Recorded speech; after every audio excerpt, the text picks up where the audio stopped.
কি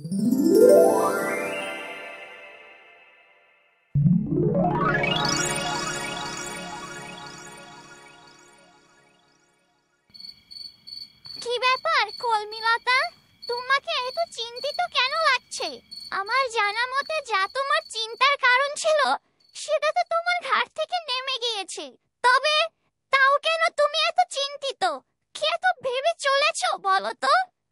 রাঙ্গুলি, আমার বড় চিন্তা যেটা ছিল সেটা সত্যি ঘাট থেকে নেমে গিয়েছে, কিন্তু এখন আর একটা বিষয় নিয়ে আমি ভেবে চলেছি। সেটা হলো কাল বাবা সূর্যের বাড়িতে যাবে ওর বাবা মায়ের সাথে আমাদের বিয়ের বিষয়ে পাকা কথা বলতে। আমার খুব চিন্তা হচ্ছে রাঙ্গুলি, জানো তো, না জানি ওরা এই বিষয়টা কিভাবে নেবে। আমার বাবার কোনো অসম্মান হবে না তো আবার? রাঙ্গুলি, তুমি তো কয়েকবারই সূর্যদের বাড়িতে গিয়েছো, তুমি কি ওদের বাড়ির সম্পর্কে আমাকে কিছু বলতে পারো? হ্যাঁ কলমিলতা, কেন পারবো না? সূর্যদের বাড়িটা একটা বড় রাজপ্রাসাদের মতো, আর এটা অনেক দূর থেকে দেখতে পাওয়া যায়। সূর্যনগরের ওই একটাই বড় জমিদার বাড়ি আছে। বাড়িটার প্রতিটা কোণে যেন আভিজাত্যের ছোঁয়া। তুমি তো অনেক বড় বাড়ির বউ হতে চলেছো কলমিলতা। আরে ধ্যাৎ, এসব রাখো এখন। আমি জানতে চেয়েছি ওদের বাড়ির লোকজনের সম্পর্কে। তুমি কি সূর্যের বাবা মা এদের কাউকে দেখেছো কখনো? ওনারা কেমন মনের মানুষ, এসব কিছু জানো কি? ও, এই কথা? না কলমিলতা, আমি তো যতবারই সূর্যের সাথে দেখা করতে গিয়েছিলাম খুব লুকিয়ে লুকিয়ে গিয়েছিলাম, যেন আমাকে কেউ না দেখতে পায়। আমার কারোর সাথে দেখা হয়নি, তাই ঠিক বলতে পারবো না ওনারা কেমন মনের মানুষ। তবে সূর্যকে দেখে এতটুকু ধারণা করা যায় যে তারা নিশ্চয়ই সূর্যের মতোই ভালো মনের মানুষই হবেন। না রাঙ্গুলি, সবসময় বিষয়গুলো এমন হয় না। এটা তুমি আমাদের কবিতাকে দেখলেই বুঝতে পারবে। দেখো না, আমার বোনটা কত ভালো আর সরল মনের, আর সেখানে ছোট মাকে তো জানোই সে কেমন। আর সূর্যের বাবা মার ক্ষেত্রেও যদি এমন বিপরীতটা ঘটে তাহলে তো বেশ সমস্যায় পড়তে হবে রাঙ্গুলি। হ্যাঁ কলমিলতা, তুমি একদম ঠিক বলেছো। আমি তো একবারও এভাবে ভেবে দেখিনি। যাই হোক কলমিলতা, অনেক রাত হয়েছে, এবার তুমি ঘুমিয়ে পড়ো। যা হয় কাল দেখা যাবে।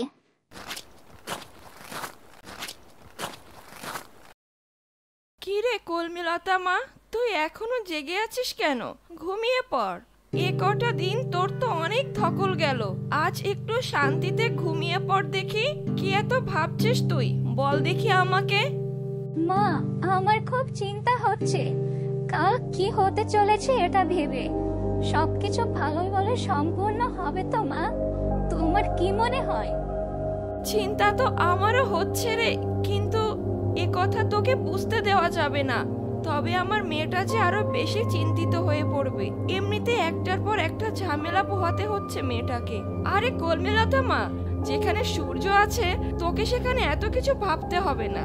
আয় আমার কোলে মাথা দিয়ে শুয়ে পড়তো দেখি, আমি তোর মাথায় একটু হাত বুলিয়ে দেই। একটু ঠিক মতো না ঘুমালে চোখের নিচে যে কালি পড়ে যাবে, তখন তো শ্বশুর বাড়ির লোকেরা কি বলবে বলতো। আয় তাড়াতাড়ি শুয়ে পড় দেখি। মা, তুমিও না, সত্যি আজকাল তোমরা সবাই আমাকে লজ্জা দিতে পারলেই বাঁচো বুঝি। আচ্ছা বাদ দাও এসব কথা, তুমি তাহলে আমাকে মাথায় হাত বুলিয়ে দেবে, চলো।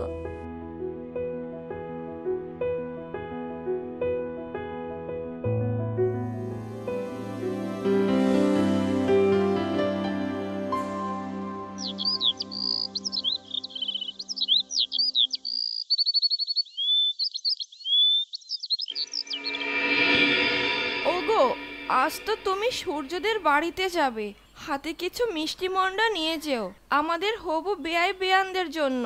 ভোলা ময়রার দোকান থেকে রসগোল্লা নিও, বেয়াই বেয়ান খুব পছন্দ করবে আশা করি। ঠিক আছে বড় বউ, তাই নেব।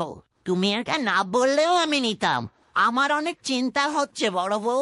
আগে কোনোদিন এমন জমিদার বাড়ির ত্রিসীমানায় যাইনি। তারপর আবার কিনা নিজের মেয়ের বিয়ের বিষয়ে কথা বলতে যাব। আমার সাত পুরুষও কখনো জমিদার বাড়ির ত্রিসীমানায় যায়নি। একা একা যেতে কেমন যেন একটা লাগছে আমার। রাঙ্গুলি পাশ থেকে ওদের এই সব কথাগুলোই শুনছিল।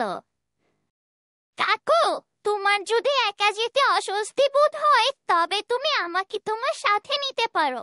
আমরা দুইজন একসাথে কথা বলতে বলতে ঠিক চলে যাব, আর তোমারও একা বোধ হবে না। আর আমি তোমাকে পথ দেখিয়েও নিয়ে যেতে পারবো। আমি তো অনেকবারই গিয়েছিলাম সূর্যদের বাড়িতে। ওগো, রাঙ্গুলি একদম ঠিক বলেছে। তুমি আর না করো না, রাঙ্গুলিকে সাথে নিয়ে বেরিয়ে পড়ো। আর শোনো, আর যাওয়ার আগে আমাদের হবু বেয়ানের জন্য তোমার তৈরি তাঁতের একটা শাড়ি নিয়ে যাও। এমন খাঁটি রেশমি সুতোর শাড়ি কোথায় বা পাওয়া যায় এত? ঠিক আছে বড় বউ, তবে যাও, একটা শাড়ি এনে দাও আমাকে সুন্দর দেখে। আমি তাহলে অপেক্ষা করছি। এরপর বড় বউ ঘরে গেল শাড়ি আনতে। আবার তাড়াতাড়ি করে একটা শাড়ি নিয়ে চলেও এলো। এরপর রাঙ্গুলি ও রতন দুজন মিলে একসাথে গরুর গাড়িতে করে সূর্যদের বাড়ির দিকে যেতে থাকে। আজ কলমিরাতার বাবা আসবে আমাদের বাড়িতে। আমার যে কি খুশি লাগছে।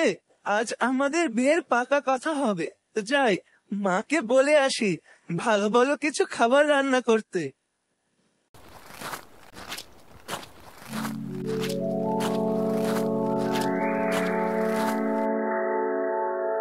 মা, আজ কলমিরাতার বাবা আমাদের বাড়িতে আসবে। তুমি কিন্তু তোমার হাতে সবচেয়ে মজার মজার খাবারগুলো রান্না করতে ভুলবে না। আর আমি একটু বাজারের দিকে যাচ্ছি, দেখি কিছু মিষ্টি নিয়ে আসতে পারি কিনা। ঠিক আছে বাবা, এ নিয়ে তোকে একদমই ভাবতে হবে না। আমি এখনই রান্না বসাচ্ছি। তাহলে তুই যা, যেখানে যেতে চেয়েছিলি। এই বলে সূর্য সেখান থেকে চলে গেল। আর এদিকে সূর্যের বাবা এতক্ষণ সব কথাই পাশ থেকে শুনছিল, আর মনে মনে সে যা ভাবতে থাকে। খুব তোড়জোড় চলছে একটা ছোট লোকের বাচ্চা আসার আনন্দে, তাই না? আমার বাড়ির ধারের কাছেও কোনোদিনও এমন ছোট লোকের আসার সাহস পাইনি। আর এখন কিনা এই ছোট লোকদের ঘিরে আজ এত আয়োজন, তাও আমার বাড়িতে। আর সূর্যকেও দেখলাম, নিজের বাবার দরকারে তাকে কোনোদিন পাশে পেলাম না। আর আজ কিনা সে নিজে থেকে ছোট লোকের আসার আনন্দে বাজারে গিয়েছে। ঠিক আছে, তাহলে আমি আর সময় মতো বুঝিয়ে দেব কত ধানে কত চাল। একবার আসুক না ওই ছোট লোকের বাচ্চাটা এই বাড়িতে, এমন অপমান করব যে আনন্দ মুহূর্তে বিষাদে পরিণত হবে। আর এদিকে কলমিলতার বাবা এক বুক আশা নিয়ে সূর্যদের বাড়িতে আসতে থাকে। ওই কিছু সময়ের মধ্যে তারা সূর্যদের বাড়িতে পৌঁছে যায়। এত বড় বাড়িতে আমার মেয়ের বিয়ে হবে? এ তো বাড়ি নয়, যেন রাজপ্রাসাদ। আমার মতো সামান্য তাতে কিভাবে বাড়িতে প্রবেশ করবে? আমার তো খুব ভয় হচ্ছে। এটাই হলো সূর্যদের বাড়ি। তোমার মেয়ে এই বাড়িরই পুত্রবধূ হতে চলেছে, বুঝেছো তো কাকু? চলো কাকু, এবার তাহলে আমরা ভিতরে প্রবেশ করি। হ্যাঁ, তাই চলো, তবে যাওয়া যাক। এরপর ভয়ে ভয়ে রতন সূর্যদের বাড়িতে প্রবেশ করে। আর একটু পরেই বাড়ির অতিথিশালায় সূর্যের বাবা মায়ের সাথে দেখা করে। সালাম নেবেন, আমি হলাম রতন মিয়া, কলমিলতার বাবা। আজ কলমিলতার সূর্যের বিয়ের বিষয়ে কথা বলতে আমার আসার কথা ছিল। আশা করি এ সম্পর্কে সূর্য আপনাদের আগে অবগত করেছে। হ্যাঁ ভাই, সূর্য আমাদের এই বিষয় কালই জানিয়ে রেখেছিল। আপনি বসুন তাহলে, আমি নাস্তা নিয়ে আসছি। মানে ভাবি, যদি কিছু মনে না করেন, এই শাড়িটা গ্রহণ করলে খুব খুশি হতাম। আমার নিজের তাঁতের রেশমি সুতোর বুননো শাড়ি, খুব যত্ন মায়ার ছোঁয়ায় বুননো শাড়ি এটা। ওমা, তাই নাকি? আপনি আমার জন্য নিজের হাতে বুনানো শাড়িও নিয়ে এসেছেন, আর আমি নেব না, এ কি হয়? দিন ভাই, দিন তাড়াতাড়ি। আমি খুব খুশি হয়েছি। আপনারা তাহলে বসে কথা বলুন, আমি আসছি। কি ব্যাপার রেশমি, একটা একটা সামান্য তাঁতের শাড়ি পেয়ে এমন খুশি হয়ে গেলে যেন আকাশের চাঁদ পেলে হাতে। এত বছর জীবনে কি তোমাকে আমি কম শাড়ি গয়না দিয়েছি? তাতে তো মনে হয় না কোনোদিন এত খুশি হয়েছো। কি আছে এই সামান্য তাঁতের শাড়িতে? আর কতই বা এর বাজার মূল্য যে তুমি এত খুশি হয়ে গেলে? সূর্যের বাবার মুখ থেকে এমন কথা শুনে রতনের আর বুঝতে বাকি রইল না যে সূর্যের বাবা কোনো সহজ সরল প্রকৃতির মানুষ নয়। আর এটা ভেবে সে ভিতরে ভিতরে আরো বেশি ঘাবড়ে যেতে লাগলো। ছি, এটা কেমন কথা বললে তুমি? তুমি আমাকে জীবনে অনেক দামি শাড়ি গয়না দিয়েছো, তা তো ঠিকই, তবে কেউ আমাকে নিজের বুননো একটা শাড়ি আমাকে উপহার দিয়েছে। এটা তো উপহার হিসেবে অনেক দামি। উপহার কি সবসময় টাকার মূল্যে পরিমাপ করতে হয়? ছি ছি ছি ছি, তোমার থেকে আমি এমনটা আশাও করিনি। আমার ভাবতে অবাক লাগছে তোমার এই সংকীর্ণ মনোভাব দেখে। মানে বলছে থাক না এসব কথা এখন। টাকার মূল্যে মূল্যায়ন করলে সত্যি এর মূল্য তেমন বেশি নয়। আপনারা হয়তো এগুলো আপনাদের জি চাকরদের পড়তে দেন, তবে আমাদের কাছে এর মূল্য যে অনেক। নিজের হাতে পরম যত্নে ফুটিয়ে তোলা হয় এক একটা নকশা। এরপর সূর্যের মা সেখান থেকে চলে যায় খাবার আনতে। আর এদিকে সূর্যের বাবা কলমিলতার বাবার বেশভূষা এসব কিছু ভালো করে পর্যবেক্ষণ করতে থাকে। ও কলমিলতার বাবার এমন বেশভূষা দেখে সে নিজের রাগকে নিয়ন্ত্রণ করতে পারে না। সূর্যের বাবা কাকুর দিকে এমন ভাবে কি দেখছে এত, আর সে এমন রেগে কেন যাচ্ছে? আমার মনে হচ্ছে সূর্যের বাবা মানুষটা এত সহজ প্রকৃতির নয়, ভীষণ কঠিন প্রকৃতির একটা লোক সে। জানি না কি হতে চলেছে। কিভাবে যে বিয়ের কথাটা তুলবো বুঝতে পারছি না। মানে ভাইজান, এ নিন মিষ্টি খান। আমাদের গ্রামে সবচেয়ে ভালো মিষ্টি, একবার খেলে মুখে লেগে থাকবে। মিষ্টি মুখ করে না হয় বিয়ের কথাটা সামনে এগোতে শুরু করি, কি বলেন? এই ছোট লোকের বাচ্চা, তোর এত বড় আসপদ্দা হয় কি করে? তুই আমাকে ভাই বলে সম্বোধন করিস? তোর এই সাহস দেখে তো রীতিমতো আমি অবাক হয়ে যাচ্ছি। তুই কিনা তোর মেয়ের জন্য বিয়ের প্রস্তাব নিয়ে আমার বাড়িতে এসেছিস? এত বড় সাহস তোর কি করে হয়? সামান্য তাঁতি হয়ে সূর্যনগরের জমিদারের সামনে চোখে চোখ রেখে কথা বলার? বলি আমার ছেলে না হয় না বুঝে তোর মেয়েকে বিয়ে করতে চেয়েছে। ও ছেলে মানুষ, এখনো নিজের ভালো মন্দ বোঝার বয়সের হয়নি, কিন্তু তুই কি করে ওর কথায় সায় দিয়ে আমার বাড়িতে চলে এলেই বিয়ের প্রস্তাব নিয়ে? নাকি অন্য ধান্দা চলছে তোর মনে মনে? ভেবেছিস কি একবার মেয়েটাকে এই বড় বাড়িতে বিয়ে দিয়ে সুযোগ পেয়ে তোদের ভবিষ্যৎটাও গড়ে নিবি, তাই না? আমার ছেলে এসব চালাকি না বুঝলেও আমি কিন্তু ঠিকই বুঝে গিয়েছি। তবে আমি বেঁচে থাকতে এ বিয়ে কোনোদিনও আমি হতে দেব না। এ কি, সূর্যের বাবা এমন নির্মম ভাবে কাকুকে অপমান করছে?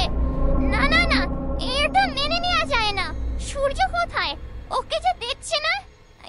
মানে বলছি সূর্য কোথায়? ওকে যে দেখছে না।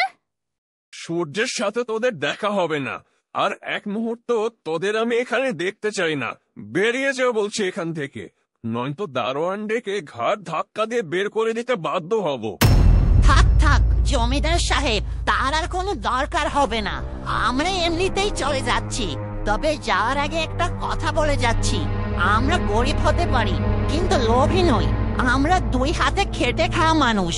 গরিব বলে কি আমরা মানুষ নই? আমাদের সম্মান নেই? আর আপনার ছেলে যে আমার মেয়েকে বিয়ের প্রস্তাব দিয়েছিল, তাই আমি আজ এখানে এসেছিলাম। কিন্তু আপনিও শুনে রাখুন, আজকের পর থেকে আপনার ছেলেকেও সামনে রাখবেন।